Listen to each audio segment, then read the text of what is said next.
محترمو مسلمانانو نارینو زنانو اوریدونکو د محمد رسول الله صلی الله علیه و آله وسلم شمائل خسته خویونه بدن مبارک داغی ذکر تذکره روانه و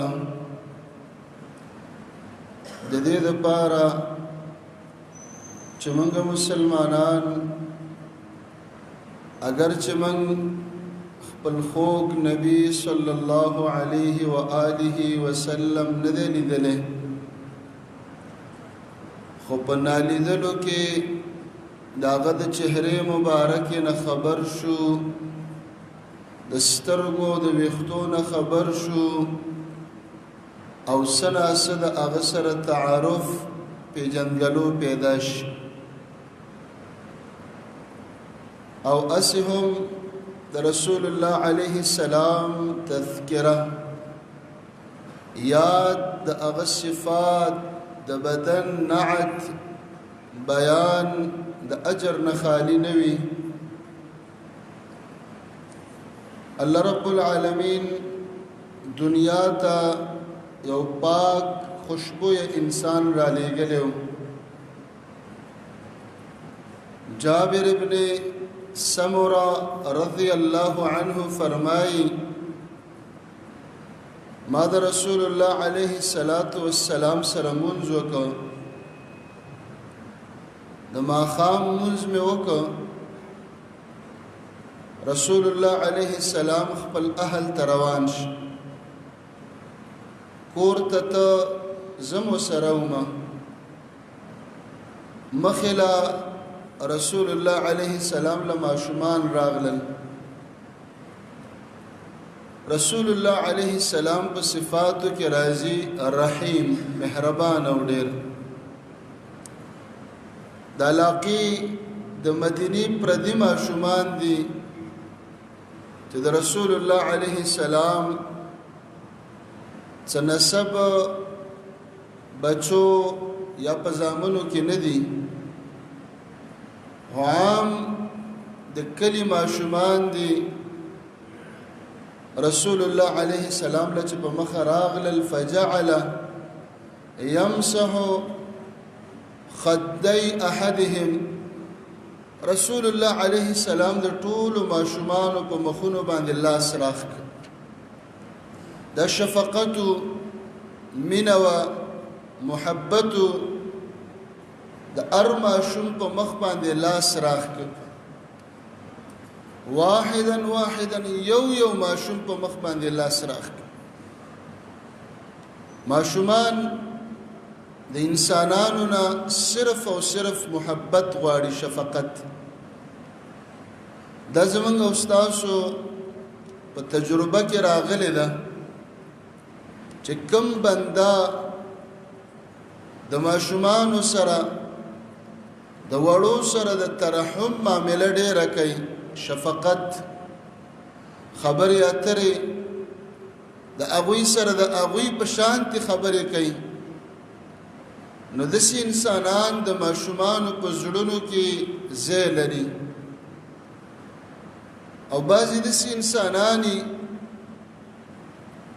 چې خپل ماشومان هغه خو ته نه ګران خو پردی ماشوم چې وویني ورته غوسه شي دا د رحم خلافي دا رحم به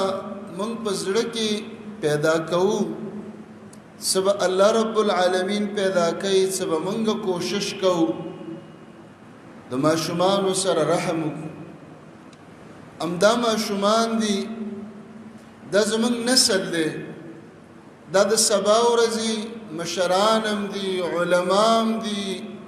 د هر قسم طبقه په دې کې موجود ده دا موږ او تاسو همدغه شانتې ماشومان نو رسول الله علیه السلام د یو ماشوم په مخ باندې لاس راخ مخونه ولا مسح کړل لاسونه پراخ کړل نو جابر ابن سموره رضی الله عنه فرمای و اما انا هر چې زوما نو رسول الله عليه الصلاة والسلام فمسح خدي زما په دې مخ باندې لاس راخ ک فوجدت له بردا وريحا رسول الله عليه السلام چې څنګه زما په مخ لاس کې خوده نو د لاس ته کې خودلو سره یو خوشبوئی را لو یو خواله مې محسوس داسې دومره خوشبوئی د رسول الله عليه السلام د لاس نه راغله وای ته به وې چې د عطار د عطري د دکاندار د بوتل د لاس راوستل شوی د دومره خوشبو یو د رسول الله عليه السلام لاس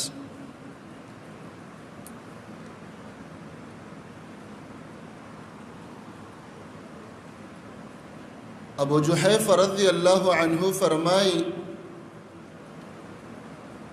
رسول الله عليه السلام په غرمه کې راووت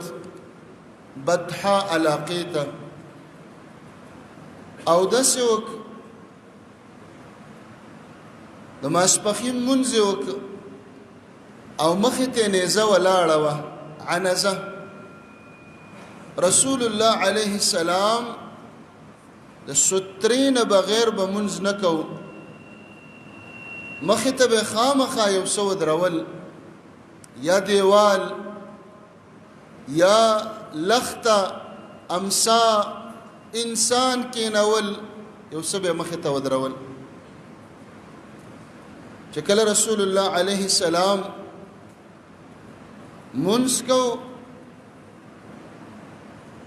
د دې سترین اخوا هر څه تېرېدل ځکه منځ پې نه خرابېږي چې ستره ولاړې نو خلک راغلل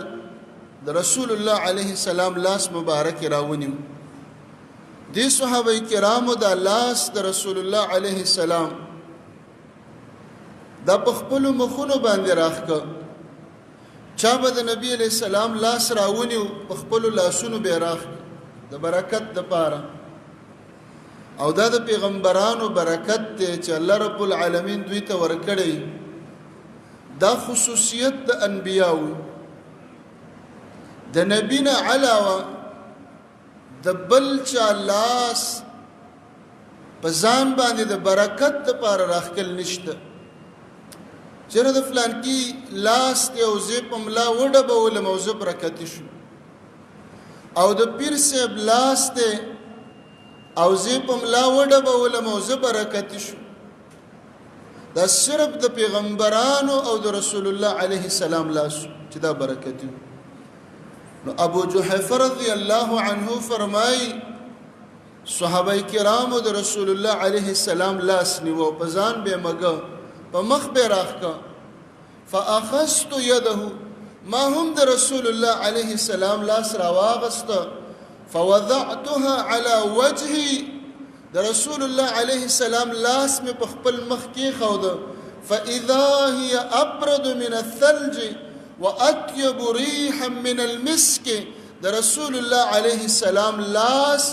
د واورې نه ډیر یخو او د مشکو نه ډیر خوشبوي دا قدرتی پیدایشي الله رب العالمین د رسول الله عليه السلام په اندامونو کې خوشبوئی پیدا کړو د دې له وجه نه بشر خو د رسول الله عليه السلام د خولې بدبوئی په چانه د ورغلي خولې خوشبوئی و د رسول الله عليه السلام قضای حاجت چا لیدلی نه دی نو د هغې بدبوئی به چا څه لیدلي الله رب العالمین داسې پاکو خلکو سره خبرې کوي چې څومره انسان په زړه کې په عقیده کې په ایمان کې پاک وي الله یې ځان ته ډېر قریب کړي د الله ولی ته جوړ شي نیک انسان ته جوړ شي تهجد گزار ته جوړ شي د مسجد ملمه ته جوړ شي منځ کوونکی ته جوړ شي د جمع پابند ته جوړ شي د انسان پاکوالی د رسول الله عليه السلام لاس قدرتی خوشبو یو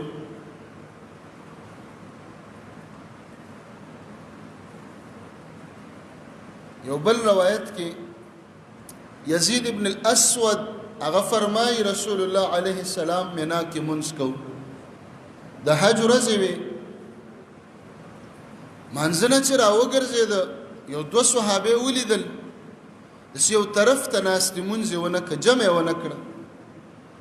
رسول الله علیه السلام آواز وکړي چې دا دوه کسان راولئ چې رسول الله علیه السلام ته مخامخ شو ترعد فرائسهما دا دوه صحابه داسې ویرېدل چې په دې بدن کې څومره پستې غوښې وې دا د یرې نه خوځېدلې دا د مټ غوښې د ملا غوښې ویرېدل روب پرې راغی رسول الله علیه السلام په زندګۍ کې په چا گزار نه دی کړی د کافر نه بغیر په زندګۍ کې بد خبره چاته نه ده کړې خو الله یو هیبت ورکړی یو رعب ورکړی نو دا صحابه ویرېدل رسول الله علیه السلام ته تپوس وکړو ما منعکما ان تصلیا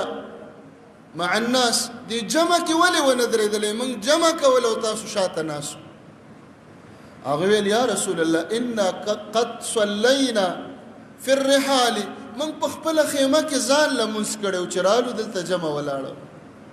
لکه یو سړی په کور کې مونځ وکړي یا په بیټک کې مونځ وکړي یا د مرګرو سره په یو ځای کې مونځ وکړي او مسجد ته لاړ شي جمع ولاړی نو دا صحابه دي دوه ځان له مونځ کړی دی فرضي مونځ دلته جمع ولاړه ده ویل چې مونږ خو مونځ کړی دی جمع کې شامل نشو رسول الله علیه السلام ورته فرمایي فلا تفعلا بیا داسې مه کوئ داسې استازو داسې معلمو نه غصه وه نه رټلو نه په قارېدلو نه ویستلو نه دګلو چې تاسو اوسه پورې پوه نه شو اوسه پورې جاهل استئ دا خبرې نه فلا تفعلا وای داسې بیا مه کوئ اذا صلى احدكم عام حدیث ورته بیان یو سړی چې تاسو کې کور کې مونځ وکړي فرض یا یې په بیټک کې وکړي یا یې ځان له وکړي او بیا راشي ادرک الصلاة مع الامام جمع را لاندې کور کې د ځان له د ماسپخین مونځ کړی دی یو ځای کې جمع ولاړه ده په مسجد کې د ځان له د ماسپخین مونځ وکړه خو جمع ودرېدله نو رسول الله علیه السلام فرمایي فلیصلها معه دا مونځ دوباره د دې جمع سره وکړه ولې فانها له نافله دویم ځل په جمع کې شامل شه دا ستا دپاره نفل شو فرض دی همغه اولني دي په اسلام کې یو فریضه دوه ځل ادا کول نه فرض دی هغه دي چې ځان لوي کړي دي خو دویم ځل جمع کې شاملېږه دا یو اجري یو ثوابي د هغوی د فرض و نیت ستا به نفل حساب شي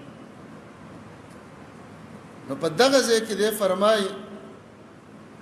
یو صحابي ویلي په دې دواړو کې چې استغفر لي یا رسول الله د الله پیغمبره زما دپاره لږ د مغفرت دعا وکړه وای رسول الله علیه السلام ته د مغفرت دعا وکړله خلک پاسېدل زم پاسېدلم په دې وخت کې زه په دې خلکو کې ډېر ځوان یم هلک یم تکړه یم رش جوړ شه ټیل جوړ شه نبی علیه الصلاة والسلام نه چاپېره صحابه دي ولاړ دي هر یو صحابي کوشش کوي چې د رسول الله علیه السلام د لاس سره لاس ولګي لاس کې لاس ملاو کړي د هغه لاس د خپل بدن سره ولګئ نو زه تکړه وم ځوان وم په دې ټیل کې ورننه وتلم فاخذت بيده د رسول الله علیه السلام لاس مې راونی فوضعتها اما على وجهي او على صدري د رسول الله علیه السلام لاس مې په مخم کېښود او په سینه مې ځان له کېښود فما وجدت شيئا اطيب ولا ابرد من يد رسول الله عليه السلام ما په زندګۍ کې د رسول الله عليه السلام د لاس په شانتي یخ شیز نه ولیدلې او د دې په شانته خوشبويي ما نه ولیدلې خوشبويه لاس رسول الله عليه السلام پاک انسانو داغه په لاس کې په ویښتو کې په لاړو کې د بدن په هر اندام کې کپړو کې پیزار کې برکت خدا خصوصیت در رسول الله علیه السلام په دې باندې به بل څوک موږ نه قیاس کوو د ابو بکر صدیق رضی الله عنه لاس چا په ځان نه دی لګولی د ابو بکر صدیق ویښته چا ځان سره نه دي ساتلی کنه په نبوت نه رستو د پیغمبرانو نه رستو اوچت مقام په اولیاءو کې په شهیدانو کې غازیانو کې صحابو کې اوچت مقام د ابو بکر صدیق دی رضی الله خو د هغه لاړې چا په ځان نه مږلي لاس چا په ځان نه راښکه اوس پیر صاحب را پیدا شي د هغه لاسونه خلک په ځان لګوي او په دې ویډیوګانو کې د پیرانو ګورئ سړی چې راځي هغوی له لاس معمولي غوندې وروړي او زنانه پردۍ زنانه ځوانې زنانه هغه په ملا ډبه وه په سر باندې چې کله انسان عقیده ورکه کي د عقیدې د ورکېدلو سره د ایمان د ورکېدلو سره الله د ده نه حیا هم اوچته کي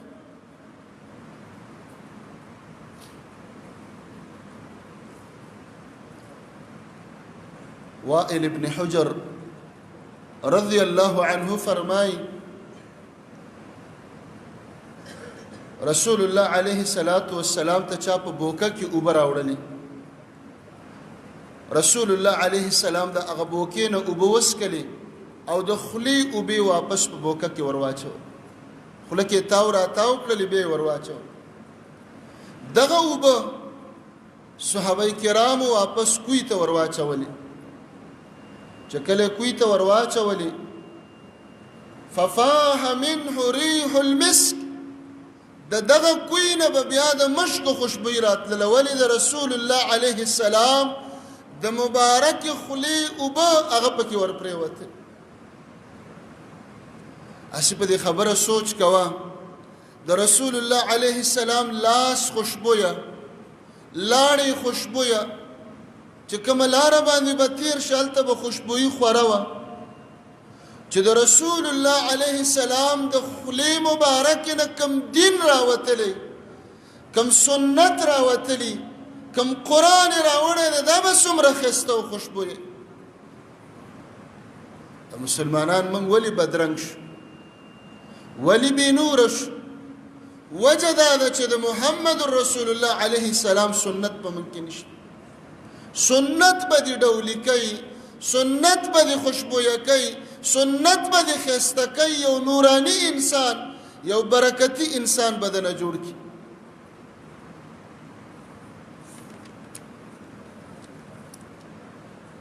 رسول الله علیه الصلاة والسلام نبی دی د نبوت دپاره قانون پکاري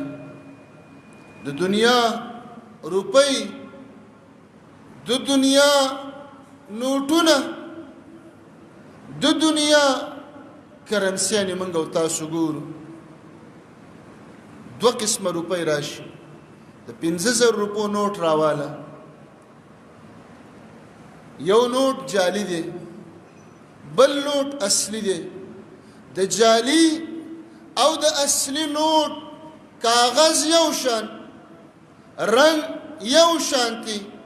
نخی یو شانتی جعلی نوٹ نه چلیږي جعلی نوٹ ځان سره ساتل قانونا جرم دی فراډ دی دوکه ده ګڼکپیتوب دی ولی په جعلي نوټ کې د سرکار د ګورنمنټ د حکومت ټاپه نشته ځکه جعلي ته جوړ شي کاغذ خو یو دی اصلي نوټ به زوړ به جعلي به نه وي خو اصلي زوړ چلیږي ولې د سرکار ټاپه پې لګېدلې دي الله رب العالمین پیغمبران را لیږي دا پیغمبران اصلي را لیږي الله رب العالمین الهي د خپل طرفه د الوهیت مهر او ټاپه پې لګوي چې دا اصلي پیغمبر دی چې جعلي پیغمبر پیدا شي هغه وپېژني رسول الله علیه السلام الله اصلي پیغمبر پیدا کړی ولی د ولو په منځ کې او بیا د ګس طرف ته د رسول الله علیه السلام د ولي نه لاندې د نبوت شټمپ مهر الله رب العالمین لګوي دا خو وشوله اسود عنسی پیدا شو زم پیغمبرم مسلمة الكذاب پیدا شو زم پیغمبرم سجاح بنامه باندې خزه پیدا شو زم پیغمبرم بیا رستم ته نبی پیدا شو زم پیغمبرم بیا مرزا غلام احمد قادیانی پیدا شو زم پیغمبرم اصلی پیغمبر او جعلی پیغمبر هغه باندې به الهی ټاپه لګېدلی هغه غوښه د غوا د میخي خرڅول جرم دی اخستل جرم دی بیماری به درته ولګي چې د سرکار یا د فوډ د محکمې ټاپه پې نه لګېدی کیدای شي مرداره غوښه ذبحه شوې نه حیوان مړی او سرمنې تې ویستلي او پته یې خرڅ کړي نو سرکار وایي زه به په یو ټاپه ولګوم دا د دې دپاره چې تا ته پته ولګي چې دا اصلي ده دا مزر صحت نه ده دا د هیلت د صحت محکمې پاس کړه دا تاله نقصان نه درکړي الله پیغمبرانو باندې مهر لګي نو محمد رسول الله علیه السلام الهی مهر په لګېدلی صائب ابن یزید رضی الله عنه فرمای وې زما ترور و د مور خور مې وه زیزان سره ویوړلم رسول الله علیه السلام له ویل یا رسول الله ان ابن اختي وجع زما دا خورای چې د ډیر جاړي زیل کوي پته نه لګي کم ځای خوږیږي او جړاګانې کوي و رسول الله علیه السلام زما په سر باندې لاس راخ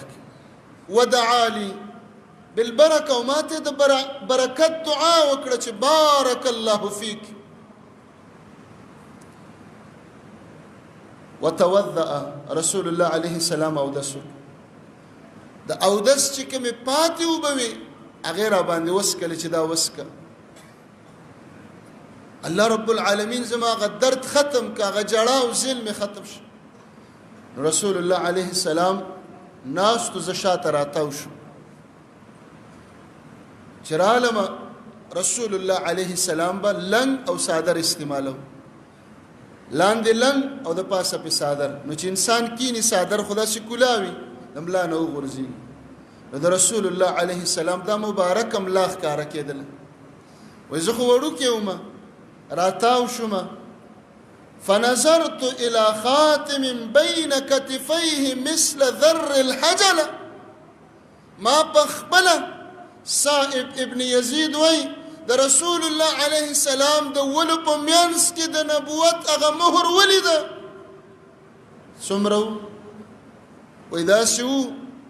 دا د نبوت مهر لکه څنګه چې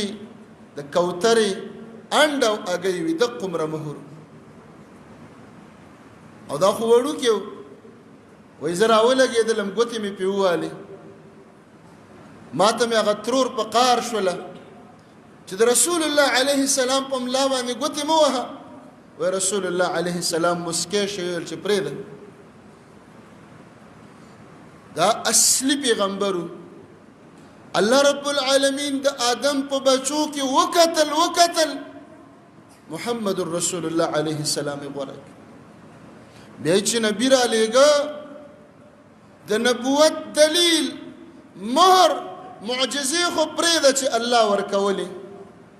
د نبوت معجزې ډېرې وي خو د دې سره په بدن ورته مهر والو سټمپ او ټاپې ورته ولګو ولې دروغجن جعلي دو نمبر پیغمبران به پیدا کیږي ورشئ ملا وله وګورئ د ولو میانځې وګورئ د مهر د نبوت نه به خالي وي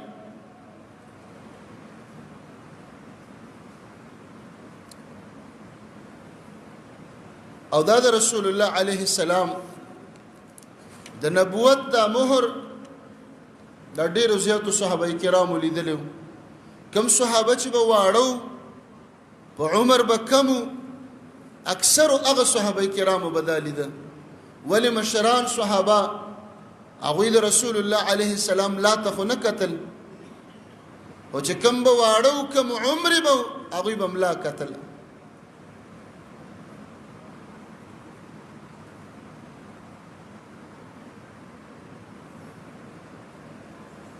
رسول الله علیه الصلاۃ والسلام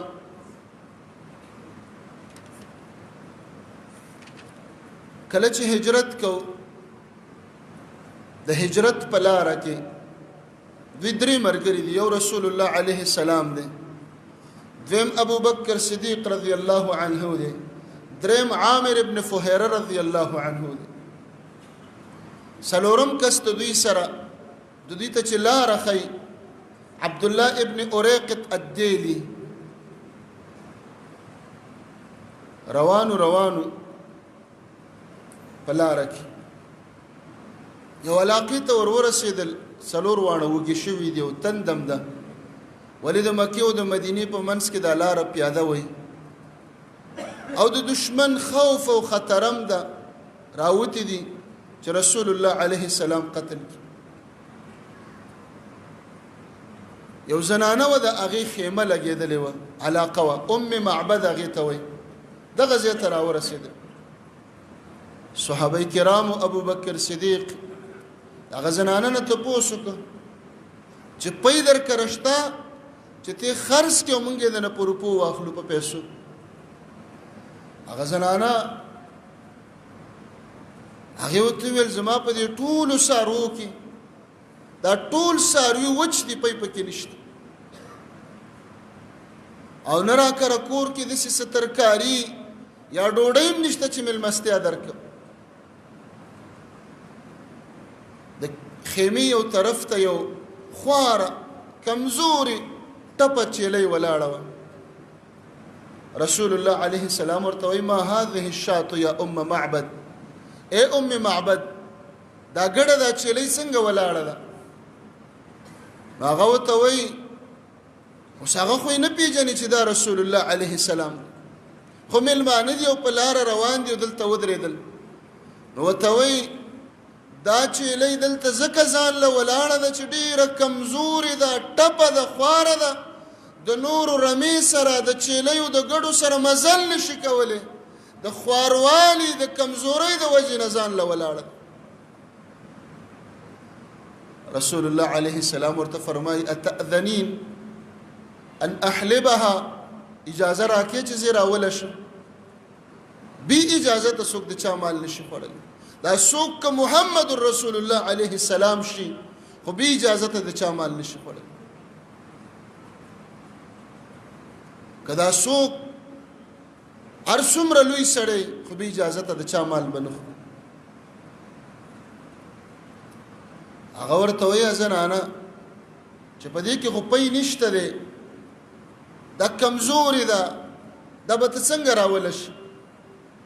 رسول الله علیه السلام ورته فرمایي زه به راوله شم. لاس یې پرې راښ که وذکر اسم الله، الله نوم یې یاد که، بسم الله یې ویل. نو زنانه ته وایي لوښي راوړه. د زنانه په کور کې چې څومره لوښي و هغه ختم شو، راوړه او ډکوه، راوړه او ډکوه. رسول الله علیه السلام وسکل، عامر ابن فهیره وسکل، عبد الله ابن اریقط وسکل، ابو بکر صدیق وسکل او پی پاتې شو. او یو چیلی دی او خواره وچه. دوی دغه ځای نه روان شو. کور ته ابو معبد راغی، د ښځې خاوند راغی، هغه بهر وتلی. کور کې چې وکتل لوښي د پیو نه ډک دي.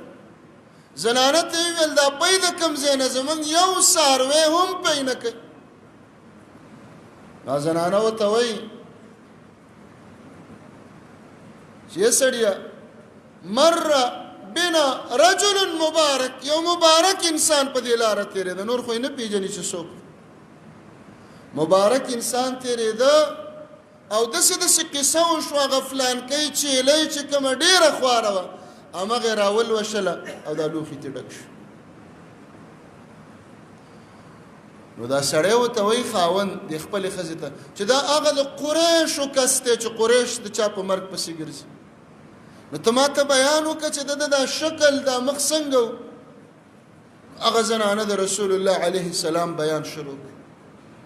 چې شونډې مبارکې داسې او ګیره داسې او داسې دا شروع وي. چې کله بیان وکړي نو زنانه ته دا خاوند وایي دا همغه انسان دی چې قریش څوک وجني او دا محمد رسول الله علیه السلام. نو په دې بیان کې ویلي چې داسې سړی و چې د حیا نه ډک. ولې چې کله زنانه پردی او سړی پردی بیا دلته د حیا پته ولګي چې د دواړو کې څومره حیا ده. زنانه هم پردی او محمد رسول الله علیه السلام راغی نو زنانه د رسول الله علیه السلام صفات بیانوي چې داو خو د حیا نه ډک انسان. پر رسول الله علیه السلام کې الله رب العالمین د هر چا نه حیا ډیره پیدا کړي. صحابه کرام فرمایي محمد رسول الله علیه السلام كان أشدا في الحياء من العذراء في خدرها. رسول الله عليه السلام د یو پیغلی زنانا د پیغلی جنینا چې په کور کې دننه په پرده کې ناستې څومره حیاداري څومره شرمیږي. رسول الله علیه السلام د ارچا نه پاغه کې حیا ډیره. دا پیغمبري صفت ده دا پر رسول الله علیه السلام کې دا به امتی په ځان کې پیدا کوي. ګناهونه ولې ډیر شو ظلمونه ولې ډیر شو د یو بل حق خوړل ولې ډیر شو ښکاره د یو بل حق تلف کول د یو بل بعزتي حیا زموږ نه اوچته شو. ان مما ادرك الناس من كلام النبوه د پیغمبرانو خبره ده لکه موږ چې وایو د مشرانو خبره ده. رسول الله علیه السلام فرمایي د پیغمبرانو قول دی. ټول پیغمبرانو فرمایلی دي اذا لم تستحي فافعل ما شئت چې حیا در پکې نه هر کار کول به درته اسانه.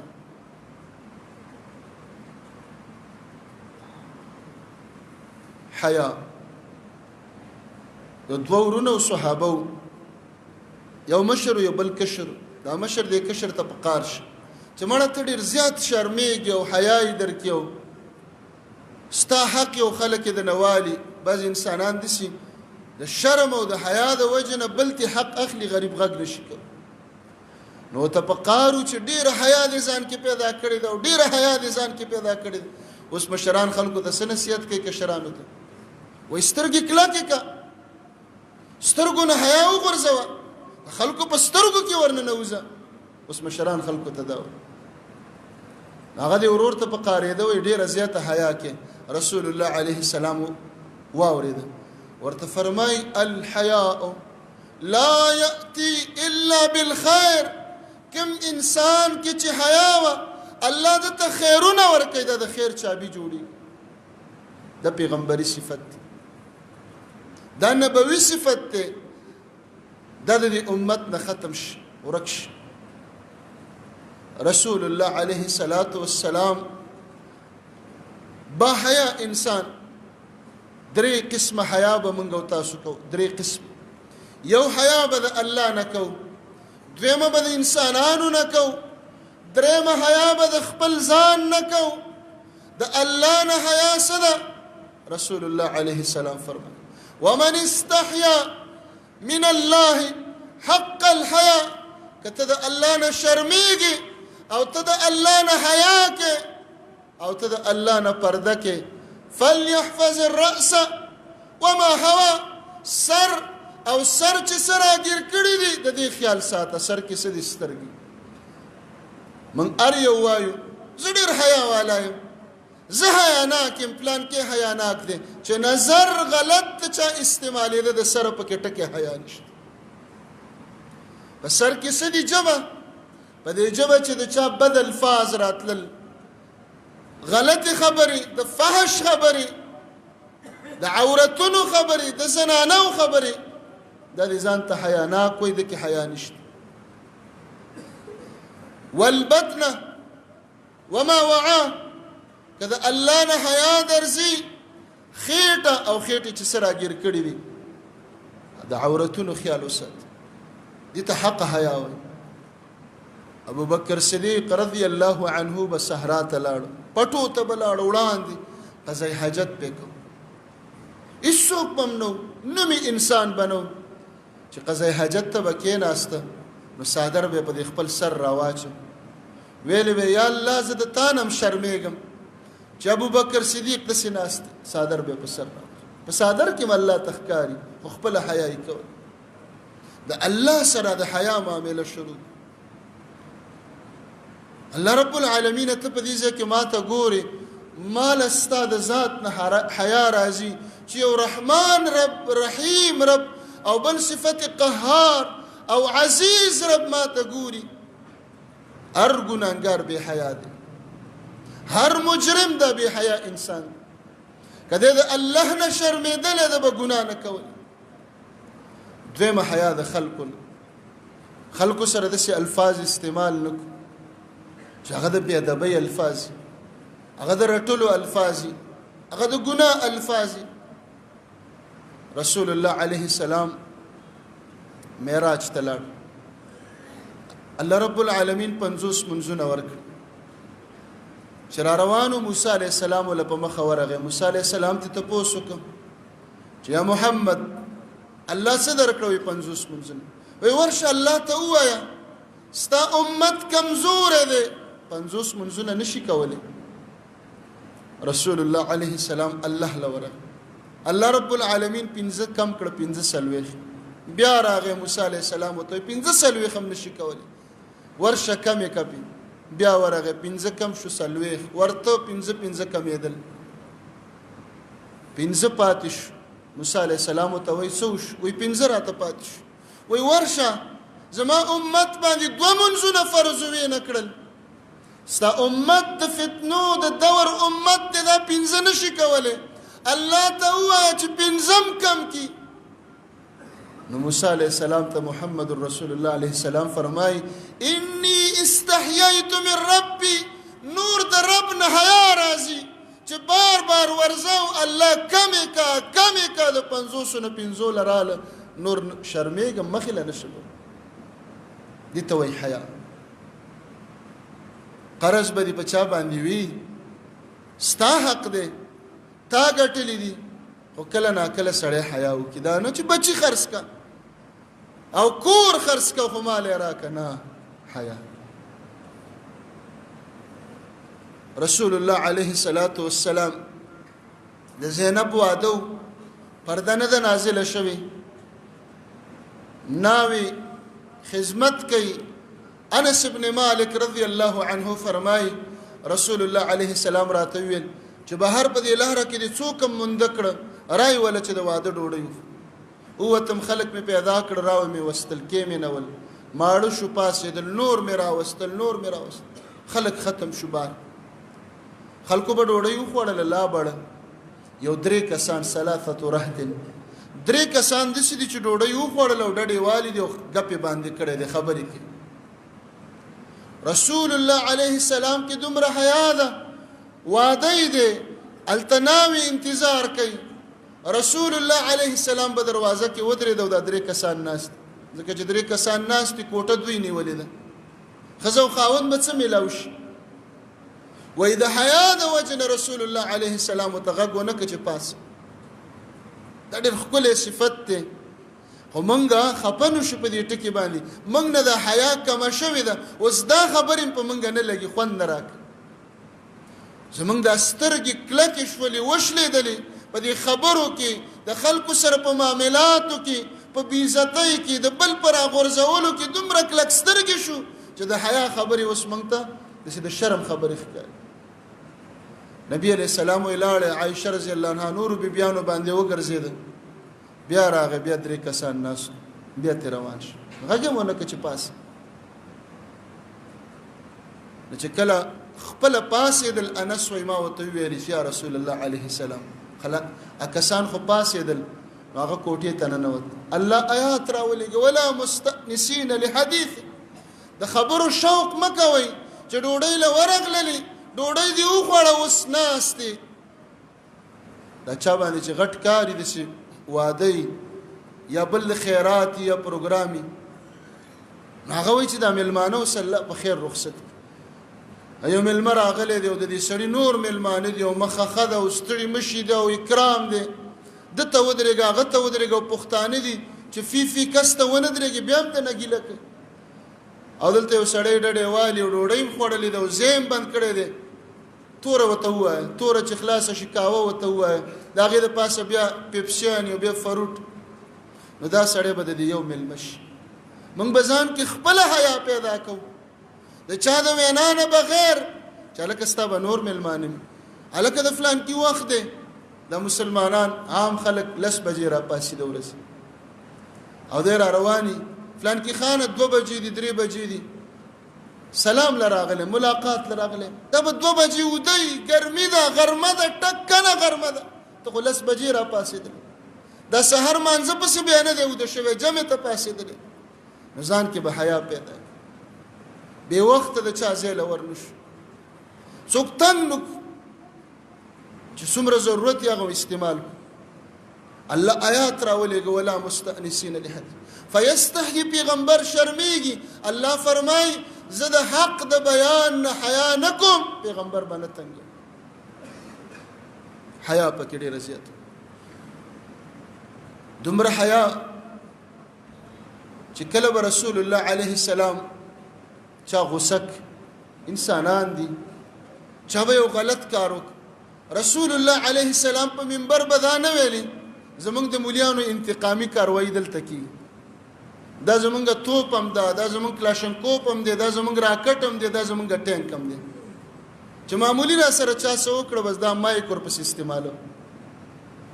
رسول الله علیه السلام چې به صحابه کرامو کې یو منکر یو غلط کار ولید نو داسې به نه ویلې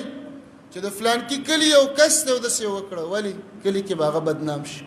د چا نامه به یې نه اخیستله حیاته ګوره ویلې به ما بال اقوام څه خلک داسې کوي دا انسان مخامخ رټل دګل دا اسان خو الله پې ناراضه کېږي ویل لكل همزة لمزة داسې انسانان دي تباه شي چې مخامخ خلک رټي او موږ خو اوس په دې برید تاوو پلان کې مې د خلکو په مخ کې مې راخ که سرمنه مې ترې واړوله قیامت شته که نشته چې د قیامت په ورځ الله ته ووایي چې شتمني هذا الله د خلکو په مخ کې کنځلې ومه او هغه حج او عمرې چې کړې د هغه راله راکه که نه نه معاف کوم هغه تلاوت چې کړی دی هغه راله راکه هغه تهجد راله راکه رسول الله علیه السلام فرمایي دا مفلس دی ځان کې حیا پیدا معاشره د حیا نه ډکه ظلم باندې چوپ پاتې شو حق رانه چا واغسته حوصله حیا كله خیر دی کې ډېر خیر د حیا نه خیر پیدا کیږي الله صفت حی ذات الله وی دومره حیا والا دی چې بنده او تکل لاسونه اوچت کی او دعا غواړي وی الله فرمای مال اوس حیا راځي چې د بنده د لاسونه تش او خالی څنګه واپس کم دې چې څه غواړي زه به ورکوم الله کې دومره حیا ده دقه شانتي حیا په ځان کې پیدا چې دا بنده ما ته ودرېده د چا د فقر د چا د بد ورځې د چا د محتاجۍ د ولږې او د غریبۍ نه خوند او مزه وانلو داسې په وخت کې پاتې شو چې ته څومره جاړې خلک ستا د جړا نه خوندونه اخلي چې څومره غریب وي د غریبۍ نه به دې خوند اخلي چې غریب دې ته ودرېده څه ناسه وله ورکړه غرض وله ورکړه دا حیا ده داسې انسانان الله بخي د پیغمبري صفت دی او حیا چې په انسان کې نه هر څه ورته اسان کم انسان چې حیا وغورځوله ځان یې بربنډ د ځان نه حیا یې ټکې لرې که چې حیا څه ته وایي شرم څه ته وایي پښتو څه ته وایي دا انسان هر څه کولی شي د دپاره په ژبه باندې هر څه راتله اساني تاسو په معاشره کې ګورئ د 2 کسانو چې لانجئ چې کم پکې حیا والی هغه به پروپیګنډه نه کوي چې کم پکې حیا والی هغه به دروغ ورپسې نه وایي جانب مقابل پس چې کم بې حیا حیا پکې نه وه، نم پکې نه و، پښتو پکې نه وه، غیرت پکې نه و. جانب مقابل پسې پروپیګنډا، دروغ، غیبت، چسې په خوله ورغلې. حیا چې ختمه شي انسانان یو بل مړه کړي، حیا چې ختمه شي انسانان یو بل ته لاس واچي. نو د رسول الله علیه السلام ښکلي صفات هغه موږ د بدن بیان کړه. اوس هغه صفات چې په هغه کې دننه وو لکه حیا، نور صفات هغه به بیانېږي ان شاء الله. اقول قولي هذا واستغفر الله لي ولكم ولسائر المسلمين.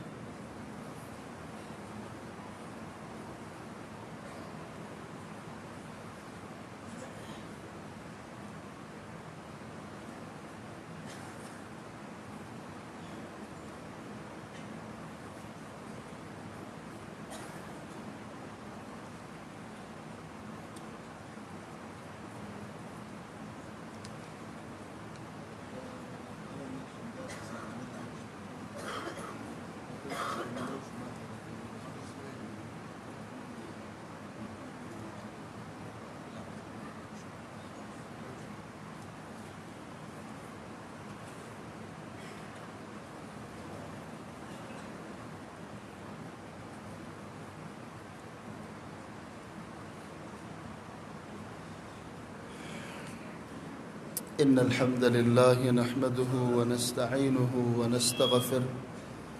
ونعوذ بالله من شرور أنفسنا ومن سيئات أعمالنا. من يهد الله فلا مضل له ومن يضلل فلا هادي له. وأشهد أن لا إله إلا الله وحده لا شريك له وأشهد أن محمدا عبده ورسوله. أما بعد فأعوذ بالله السميع العليم من الشيطان الرجيم من همزه ونفخه ونفسه. بسم الله الرحمن الرحيم. والعصر إن الإنسان لفي خسر إلا الذين آمنوا وعملوا الصالحات وتواصوا بالحق وتواصوا بالصبر. اللهم صل على محمد وعلى آل محمد كما صليت على إبراهيم وعلى آل إبراهيم إنك حميد مجيد. اللهم بارك على محمد وعلى آل محمد كما باركت على إبراهيم وعلى آل إبراهيم إنك حميد مجيد. يا رب العالمين يا ذا الجلال والإكرام، اللهم انصر الإسلام والمسلمين، اللهم انصر الجهاد والمجاهدين، اللهم اشفنا واشف مرضانا واشف مرضى المسلمين جميعا. رب العالمین زمونږ د ټولو مسلمانانو مغفرت نصیب کا. الله رب العالمین زمونږ د ټولو مسلمانانو ناراضي او خوشاله شه. د حاضر مجمع د نارینه او د زنانه او تر کوم ځای پورې چې د आवाज رسي څوک اوري څوک ګوري، الله رب العالمین زمونږ د ټولو شرعي حاجات پوره کا. الله پریشانی ختم کا. الله مریضانو ته روغ صحت او عافیت ورکا. څومره مسلمانان وفات شوي دي چې هر څوک د چا موري پلاري ورونه خویندې بچي دوستانی خپلوانی شاګردان استادان الله د ټولو مغفرت نصیب کا. الله رب العالمین د فلسطین او د غزې د مسلمانانو سره مددگار شه. الله رب العالمین زمونږ په دې ملک کې په دې وطن کې امن پیدا کا. الله رب العالمین امن پیدا کا. الله رب العالمین بدامنۍ جنگونه جګړې فسادات ګرانۍ بد حالات بد مصیبتونه الله زمونږ نه لرې کا. الله رب العالمین د مسجدونو د علماو د طلباو د مدرسو حفاظت نصیب کا. الله رب العالمین زمونږ نه ابدي ابدي خوشاله شه. الله مونږ ته د خیر توفیق را نصیب کا. الله مونږ د شر د منکرات او د بد اخلاق او د بد خویونو نه بچ کا. الله غ بد اعمال او بد خویونه او بد اخلاق چې په مونږ کې شته الله په خپل فضل په خپل رحم الله زمونږ نه غلره کا. الله مونږ کې خپل اخلاق نیک اعمال خپل خویونه خسته اخلاق پیدا کا. الله مونږ په حیا الله مونږ په شجاعت په علم په حلم په صبر الله خسته کا. الله زمونږ نه بد خویونه د بدرنګۍ خبرې بدرنګۍ خویونه زمونږ نه لرې کا. اللهم ربنا آتنا في الدنيا حسنه وفي الآخرة حسنه وقنا عذاب النار. میاش پوری نو میاش کې یو ځل مدرسې د پاره او د مسجد د پاره مرګري فند کوي چانده کوي. تقریبا د استادانو تنخواګانې د درېمه میاش په موږ باندې شارټ شوي دي. نو مالی مشکلات زمونږ زیات شوي دي ملګري کوشش کوئ تعاون کوئ په دې کې الله رب العالمین چاله وس ورکړی د یو استاز تنخواه ماخانه په ځان باندې مني هره میاشت ورکوي د دوه استادانو یا د استاز په تنخواه کې څه ناڅه ورکوي موږ له راکوي یا په چنده کې اچوي یا دلته دا بکسې هم لګېدلي په دې کې اچوي خو د الله رب العالمین دین دی او موږ او تاسو ټولې ذمهواري او ټولو باندې دا مسؤلیت دی نو دغه د ګرمۍ سره خرچې هم سیوا شي او دغه شان د استادانو څه تنخواګانې تقریبا د 3 میاشتو هغه هم پاتې شوي دي د هغې دپاره خپل پوره اخلاص کوئ مانځنه وروستو ملګري به بهر ولاړي بارک الله فیکم بارک الله لي ولکم في القرآن العظیم ونفعني وإياكم بالآيات والذكر الحكيم